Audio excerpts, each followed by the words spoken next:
আশ্বিনের শারদ প্রাতে বেজে উঠেছে আলোকমঞ্জিত। ধরণীর বহিরাকাশে অন্তরিত মেঘমালা, প্রকৃতির অন্তরাকাশে জাগরিত জ্যোতির্ময়ী জগন্মাতার আগমন বার্তা।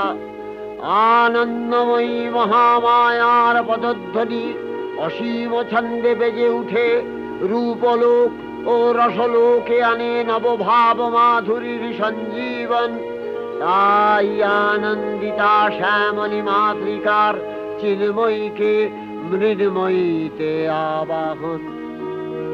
আজ চিৎশক্তি রূপিণী বিশ্বজননীর শারদশ্রী বিমণ্ডিতা প্রতিমা মন্দিরে মন্দিরে ধ্যান বোধিতা। সিংহস্থা শশিশেখর